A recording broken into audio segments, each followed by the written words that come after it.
Halo seller, video kali ini kita akan membahas tentang cara menambahkan hak akses SKU gudang. Jadi, jika teman-teman seller punya banyak admin dan masing-masing adminnya ini ingin diberikan hak akses ke SKU gudang masing-masing, nah teman-teman seller sudah bisa filter SKU gudang mana saja yang bisa diakses untuk admin A, admin B, atau admin lainnya. Kayak gitu. Jadi, kalau misalnya admin A tidak mendapatkan akses SKU gudang yang B, nantinya admin lainnya tidak akan bisa mengakses SKU gudang yang sama. Kayak gitu. Jadi, hanya bisa mengakses, melihat, mengedit untuk SKU gudang yang diberikan hak aksesnya saja. Nah, untuk caranya nanti teman-teman seperti biasa bisa langsung masuk ke menu pengaturan. Nanti di bagian pengaturan sub akun ini. Nah, di bagian sub akun, nanti kalau misalnya di sini kita sudah buatkan sub akunnya, misal kita ada satu admin nih, admin ini nanti khusus untuk handle pergudangan atau misalnya buat update-update stok segala macam. Nah, namun nantinya ada SKU gudang nih yang tidak ingin kita berikan aksesnya ke admin ini. Kayak gitu, jadi ada produk khusus nih contohnya. Nah, nanti kita bisa tentukan aja mana SKU gudang yang diperbolehkan untuk diakses dan mana SKU gudang yang tidak diperbolehkan. Nah, caranya nanti kita bisa langsung masuk aja ke bagian edit di bagian aksi. Untuk sub akun yang ingin kita berikan hak aksesnya, kalau sudah nanti kita scroll ke bawah ada yang namanya hak akses SKU gudang. Nah, hak akses SKU gudang ini nanti berlaku untuk modul produk, pesanan, pergudangan, pembelian, kayak gitu. Jadi semua yang berhubungan dengan SKU gudang nanti akan berpengaruh, kayak gitu. Nah, kalau misalnya ini kita nonaktifkan, kita nonaktifkan berarti nanti ini tidak berpengaruh apa-apa. Jadi masih seperti biasa aja. Kayak gitu, masih seperti biasa. Nah, untuk jadi SKU akun ini atau sub akun ini nanti masih bisa akses SKU gudangnya. Kayak gitu. Nah, kalau misalnya kita aktifkan, di sini ada dua pilihan. Pertama, ada semua SKU gudang, dan yang kedua ada kategori SKU gudang yang dipilih. Kalau misalnya kita pilih semua SKU gudang, nanti setelah diaktifkan ini sub akun login sub akun ini nanti bisa mengakses semua rentang hak akses SKU gudang dan jadi berlaku untuk semua SKU gudang.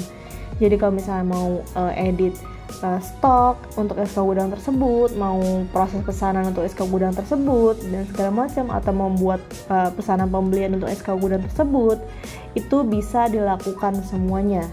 Kayak gitu. Nah, kalau kita mau pilih hanya untuk beberapa SKU saja, kita pilih yang kategori SKU gudang.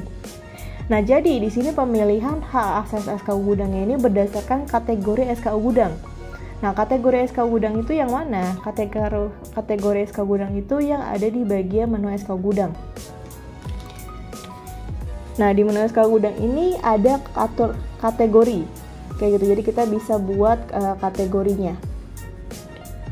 Di sini ada yang namanya kategori SKU gudang. Jadi teman-teman seller wajib buat kategorinya dulu, kategori SKU gudangnya. Di sini kita bisa masukkan nih semua SKU gudangnya berdasarkan kategori masing-masing. Contoh kategorinya sepatu. Jadi semua produk-produk atau SKU gudang sepatu nanti akan masuk ke dalam filter atau kategori sepatu. Nah, dalam kategori sepatu ini nanti ada sub-subnya lagi nih. Contoh kayak gini. Nah, dari sepatu ini ada sepatu boots, flat shoes, dan sepatu anak-anak, kasual, dan juga model sepatu lainnya. Kayak gitu. Nah, jadi di sini nih nanti kita bisa kasih hak aksesnya.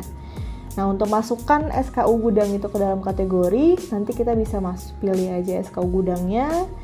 Lalu nanti kita klik SKU gudang ini mau kita masukkan ke dalam kategori yang mana. Contoh di sini kita masukkan ke sepatu sneakers. Nah, nanti di sini masuk SKU kategorinya. SKU gudang ini sudah masuk ke dalam kategori sneakers. Nah, nanti kita kalau mau cek filter SKU gudang, kita juga bisa filter berdasarkan kategorinya. Kalau kita pilih sneakers, nanti semua SKU gudang yang ada di dalam kategori sneakers ini nanti yang bisa kita lihat di sini. Nah, kalau misalnya setiap SKU gudang yang sudah masuk ke dalam kategori yang sudah teman-teman seller buat, nanti baru bisa memberikan hak aksesnya. Nih, kayak gini. Jadi contoh admin ini atau sub akun ini hanya bisa untuk mengakses SKU gudang dengan kategori sepatu dan rok aja nih. Jadi kita pilih rok dan juga sepatu. Nah, untuk kategori lainnya ini tidak di checklist, berarti sub akun ini tidak dapat akses untuk mengakses SKU gudang yang ada di dalam kategori-kategori yang tidak dipilihkan. Kayak gitu. Nah, kalau sudah nanti, ketika kita klik simpan, berarti SKU gudang ini kalau nantinya ada pesanan yang masuk untuk SKU gudang tersebut, itu sub akun ini tidak bisa memproses pesanannya. Kayak gitu. Atau kalau misalnya mau edit stok atau membuat pesanan pembelian untuk SKU gudang yang tidak diberikan akses, itu tidak bisa. Kayak gitu. Jadi teman-teman seller bisa tentukan hak akses masing-masing SKU gudang untuk admin-admin yang teman-teman seller punya. Jadinya bisa lebih efektif dan juga efisien untuk kelola toko jadi lebih mudah. Nah, nantinya kalau teman-teman seller punya pertanyaan lainnya, bisa langsung hubungi CS Big Seller dengan klik hubungi kami di bagian bawah kanan. Nanti bisa hubungi via Facebook, WhatsApp, email, maupun Telegram. Agar setiap kendala maupun pertanyaannya bisa langsung dibantu lebih lanjut oleh tim CS kami.